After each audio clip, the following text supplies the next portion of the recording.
waiting presidential tribunal they do. Our two learned men, lawyers, they buzz for Arise TV. Nigeria, person wey do also RIP since. We don't even know where them bury and put. So the Ruben about they try separate. They no one here. Rufai Kwanta can't say you we do head like it's your pupu. Apologize. The guy say no. My people, man, let you know watch him. Nigeria, I beg. If you watch and finish, let me share them. Make them type, make them they see them. Make them they see what they do. Person papa them. Make them sing.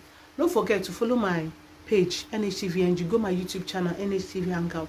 Help me subscribe. Share the video. I'll go sooner for next update. We have to, because of our time. Okay. Following on from lessons learned, is options available?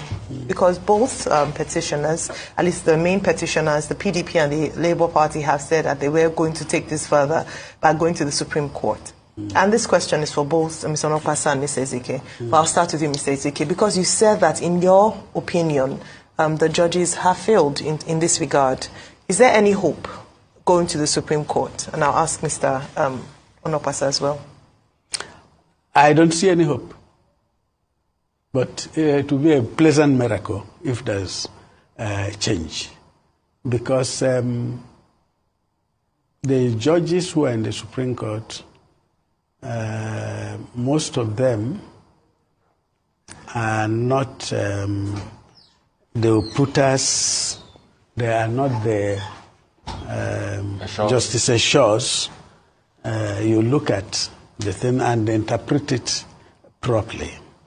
Like I said, the thing to do is... Again, you are impugning the integrity of the Supreme Court as presently composed? Yes, I am. I know the risk I'm taking, but it is more important that we are safe and free in the country than for me to flatter them. And for your information, I have one or two of them that I call my friends. Yes, but the question is the level of jurisprudence. I say the problem here is a lot of bean counting.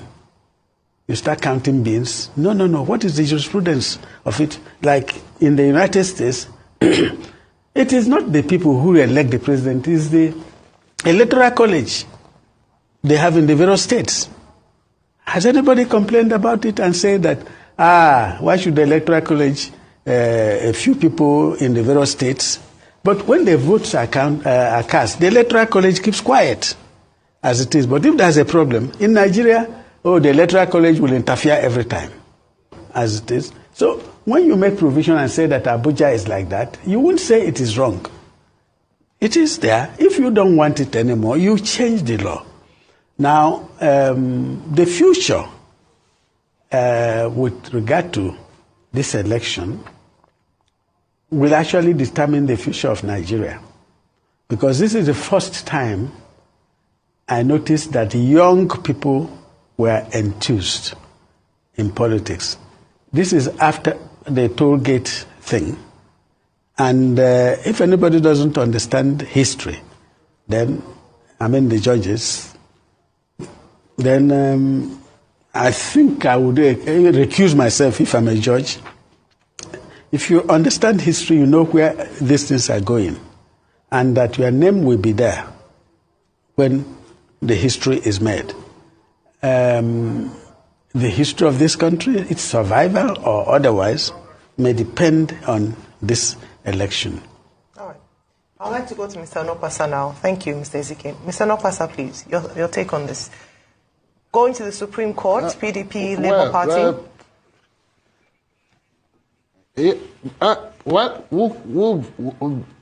That is their option. If they want to, they can go. I would just want to react to something that my learned senior said about the Supreme Court. It is not his place to impugn the integrity of the Supreme Court. He is not a Supreme Court judge.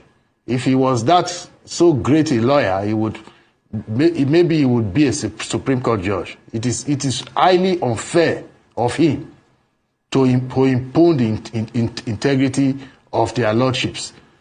Secondly, he made a comment about public opinion that the court should follow. Mr. Nopasa, I'm not doing that. I'm reacting to what he said, please. I think you should take that back. You shouldn't have attacked him personally. That if he was so great a lawyer, he would be on the Supreme Court. You can't do that to a fellow guest. You cannot do that. Mr. Nopasa, take that back.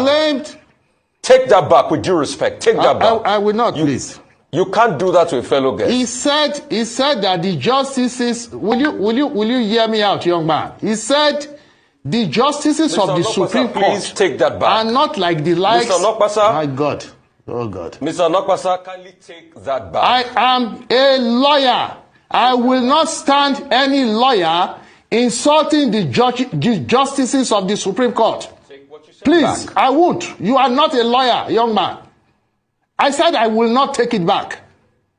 You will not impugn the integrity of the Supreme Court bench in front of me.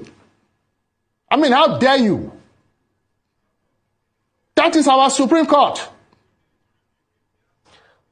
With all due respect, you have no right, Mr. Nopasa, to come out here and castigate a fellow guest by saying, hang on a minute. He has a right to insult the Supreme Court bench. Hang on a minute. Nobody has said he has a right to impugn. When he said it, Dr. Abati replied him, but you have no right to tell a guest, our guest here, that if he was so great a lawyer, he will be sitting on the Supreme Court. Now you are attacking him and attacking his character. And that's what we're saying you're taking back.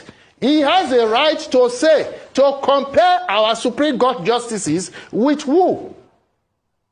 I mean, you choose to hear what you want to hear anyway. That they are not what? Nobody has supported him for impugning the Supreme Court. I told you, if you heard me properly, that Dr. Abati had a clawback and said, no, you are impugning the character of the court. We don't support that, but you have no right to also berate his personality. Okay, wrap up and let's go. Wrap up and let's go quickly. Can we settle this? Just wrap up and let's go, please. Beautiful. Now,